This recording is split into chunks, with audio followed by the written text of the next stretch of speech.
So we are about to look at 100 years of fantasy book covers. I love that I could just talk about anything on YouTube, and there's probably someone nerdy enough to go on the adventure with me. So we're gonna go ahead and get started. I'm gonna put myself here because I want you to see the covers, not so much me.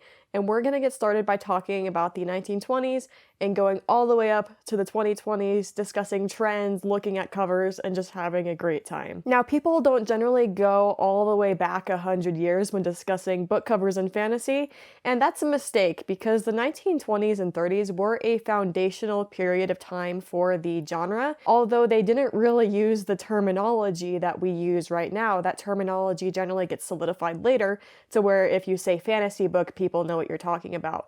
Regardless, though, there's plenty of books from this period that fit the genre, so to speak, in my head. So we're going to talk about what these books look like, and I promise it will get more exciting the further we go through history. The reason I say that is the 1920s had very simple books, partially because they were trying to show a prestige of a book by having a simple classic cloth-bound cover with gilt lettering. You don't have imaginative content at covers yet in the 1920s when you're talking about adult literature, and you don't really have dust covers either that do this. Generally, there's not going to be that many dust covers with the books at all this early on, except there are going to be some for children's books that might have a little bit more imaginative content, but it was aimed at children. Adults read serious books that had these cloth-bound covers and gilt lettering, and children sometimes might have some fanciful scenes, and part of that was to distinguish what the book was for and who the audience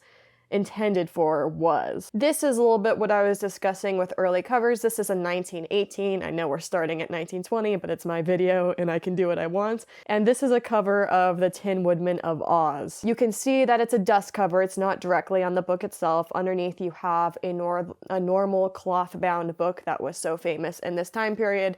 And there are some colors. There is a little bit of whimsical imagery, but it is targeted for children. And that is where those colorful scenic dust covers stayed, was children's literature. I don't want to oversimplify it too much. We do have this copy of The Worm of Ouroboros that was from this time period, and there is a little bit of illustration. So there are some books that we see some illustrations for that are targeted for adults, but they are few and far between in the 1920s. We definitely start seeing different types of covers with time, though. In the 1930s, we have Weird Tales come out, which is a pulp magazine serial.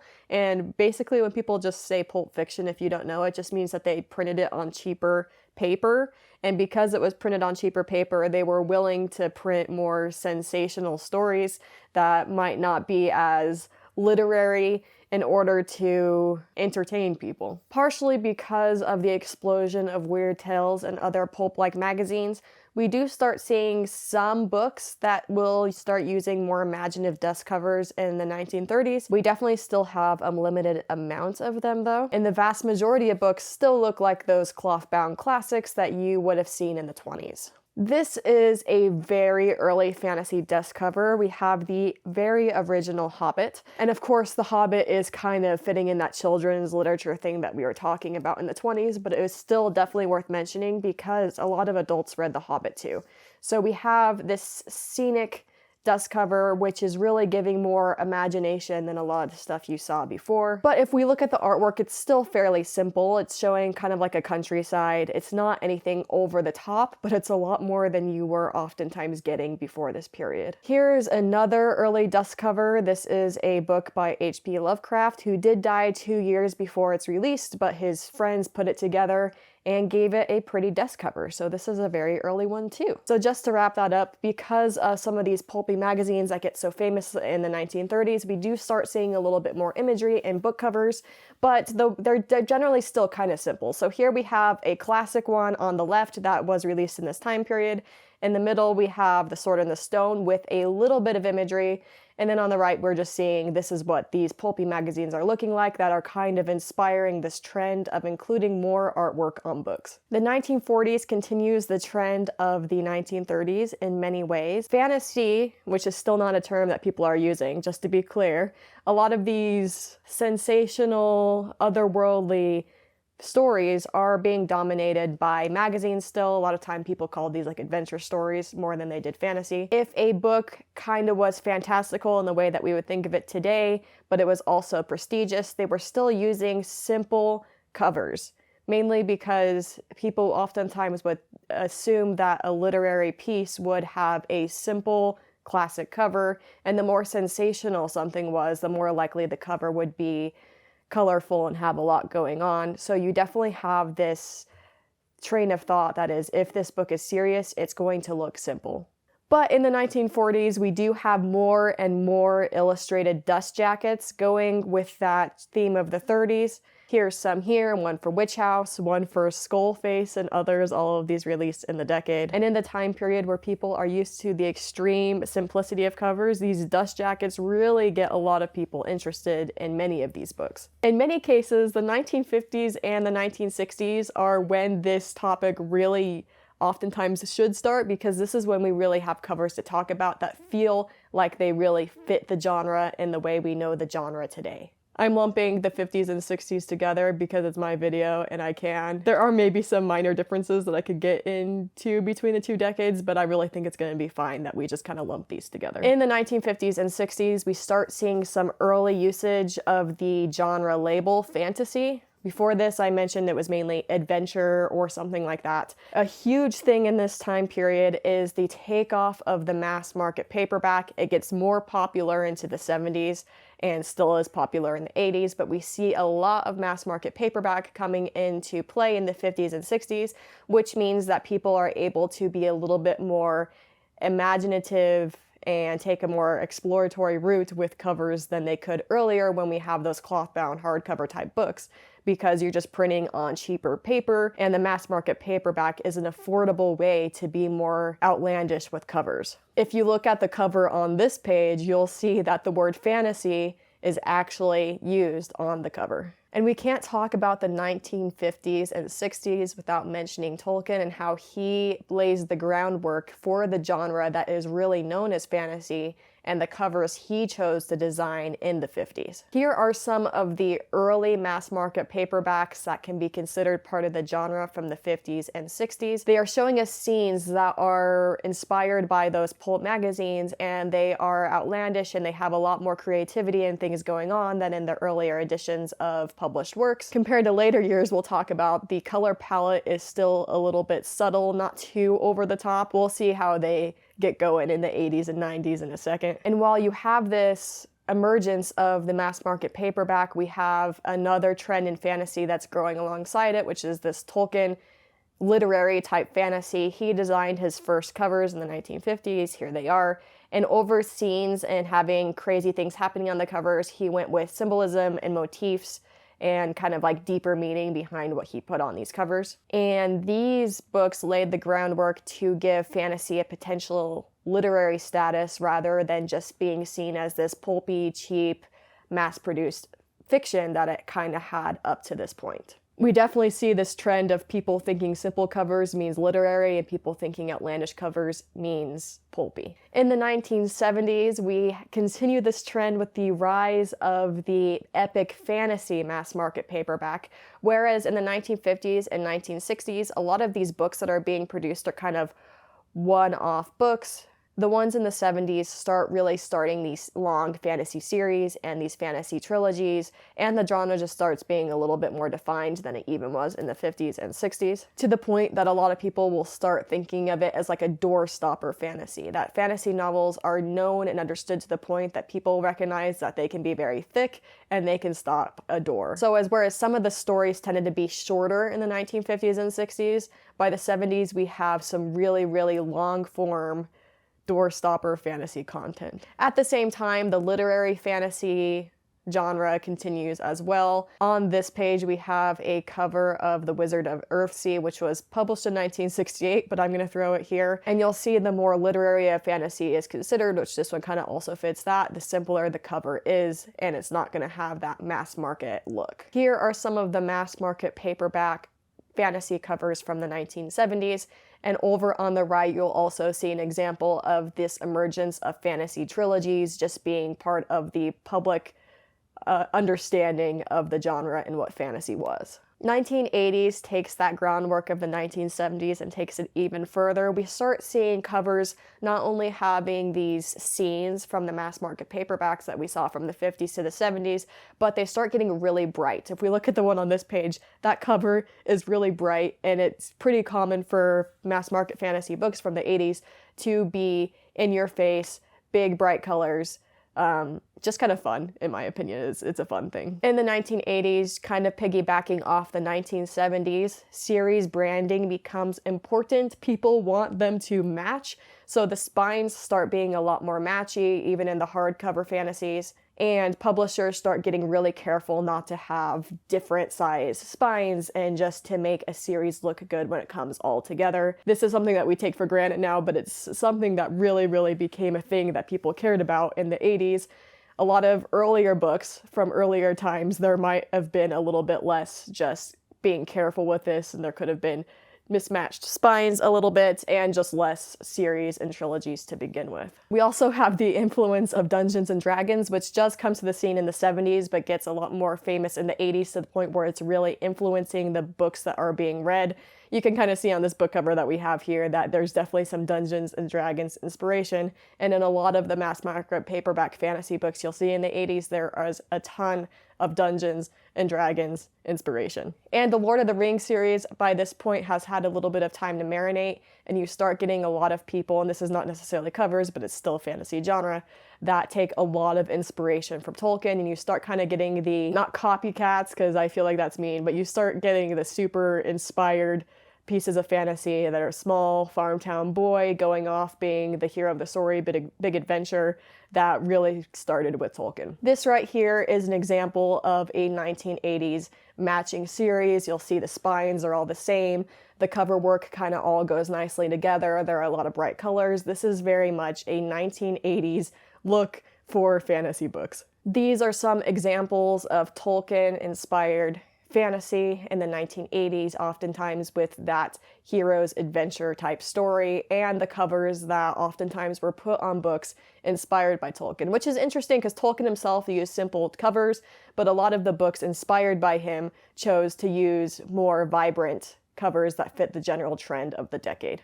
Whereas I feel like the 1950s to the 1980s kind of followed this continual trend that just seemed like it was an evolution of the same thing happening, just more and more over time. The 90s start seeing a little bit of changes. One thing is that the cover art becomes more detailed and polished. We're going to see a really good example of that in a second. This is the 1990 Robert Jordan Eye of the World, which you could see kind of looks a little bit like an 80s cover, slightly more refined, slightly more polished. There start to be ones that look a lot almost like images in the 90s that we'll see too. We also start having more epic series. Trilogies were popular before now, and we start seeing a lot of series in the 70s and 80s, but by the 90s, we're going to be going into fantasy series that continue forever.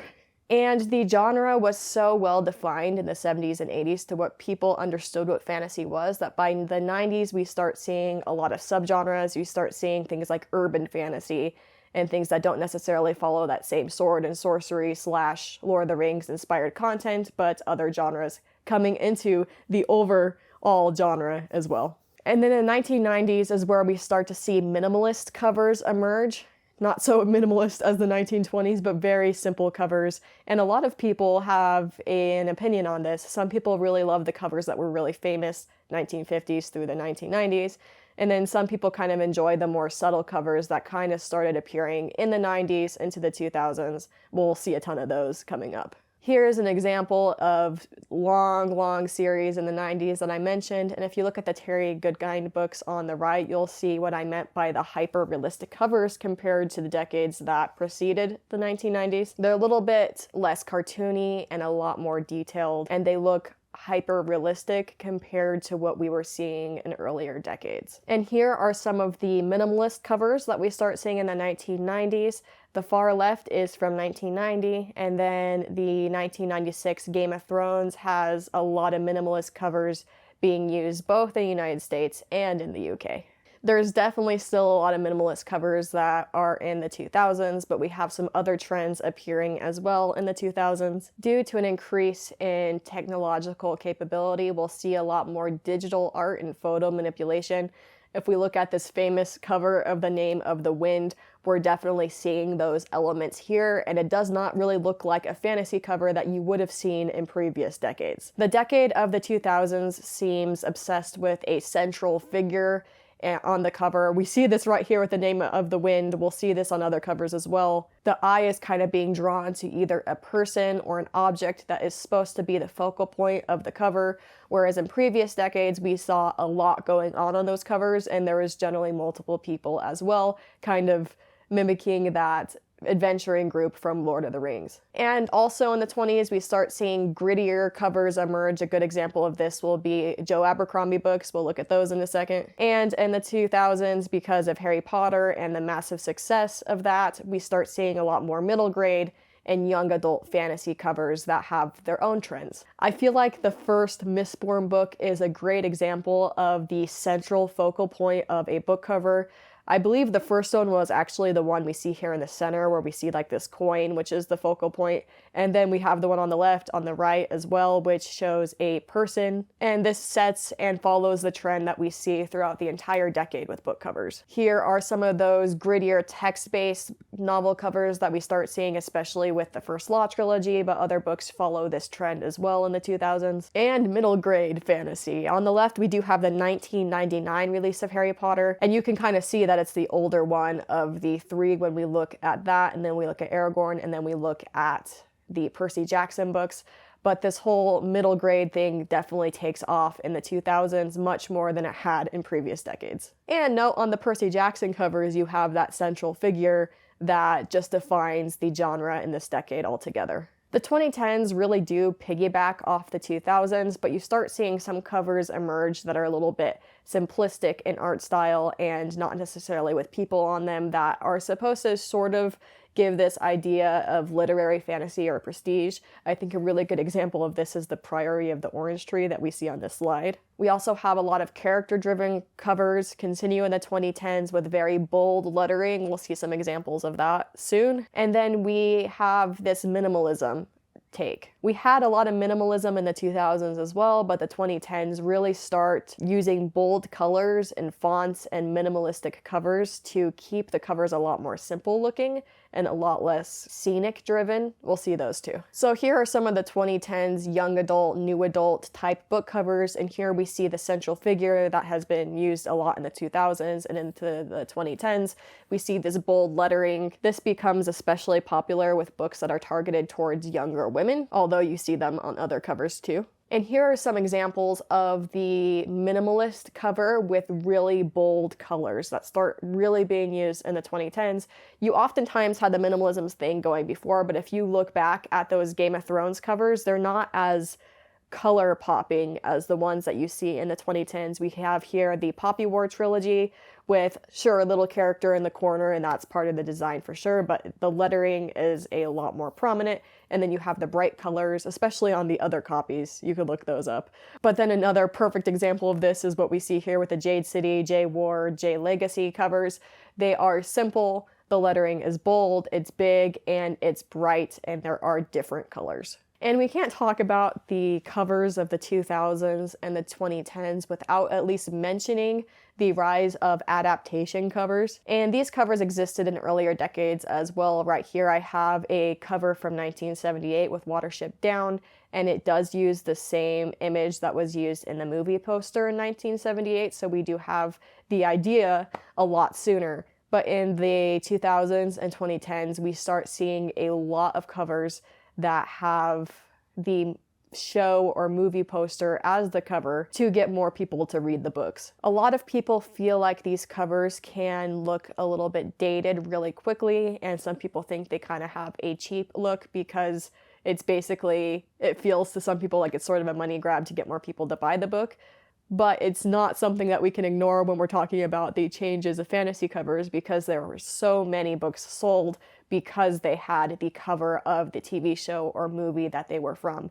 Here we have Game of Thrones, we have The Witcher, we have Shadow and Bone, and all of these franchises used covers on books to get people interested in something that was also a TV show. And it's really hard to analyze book covers that are coming out right now because we are so in the moment, but I try to come up with some things that I've kind of noticed, so stick with me. One that I kind of noticed is popular right now is the title is the art. We kind of see that with a lot of the romantasy genre books that are coming out. Here's a copy of Fourth Wing where there's a lot of art around the title.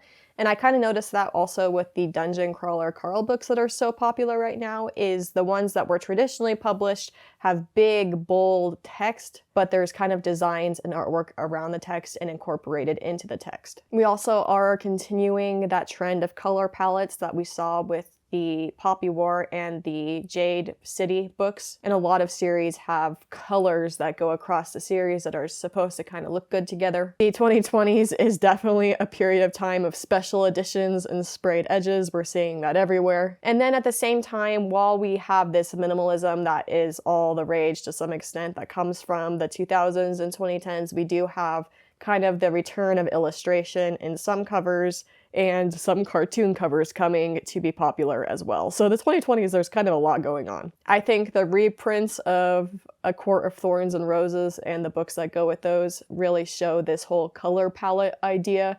To some extent, there's all these different colors that are on each spine and each book cover, and they're supposed to kind of look good when they go together. We've seen that with other books as well. Here are some of the Owl Crate special editions that have come out recently, and we could do slides and slides and slides of special editions that are from the 2020s, but needless to say, it is definitely a trend that we're seeing more sprayed edges and really high quality book covers, and people are starting to make it more of a hobby as far as making books collectibles.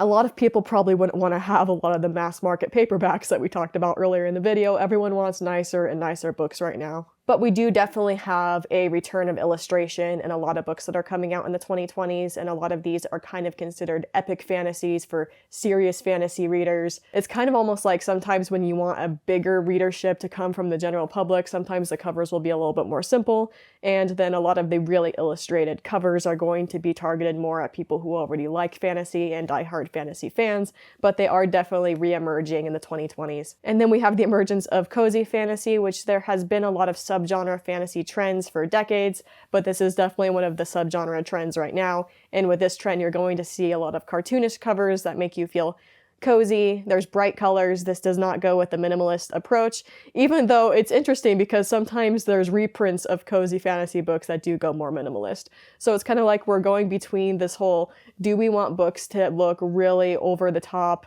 large scenes, bright colors, or do we want the book to look so discreet that people don't even know we're reading a fantasy book? Anyway, that was my attempt to go through fantasy covers throughout the decades. If you have any comments to everything I just shared, please leave those. I'm interested to know if you're more into those simplistic minimalist covers, or if you like the covers that show big scenes with bright colors. Feels like for the entire 100-year period, we have sort of those two trends going alongside each other, and people tend to like one or the other. Which one do you like? See you in another video.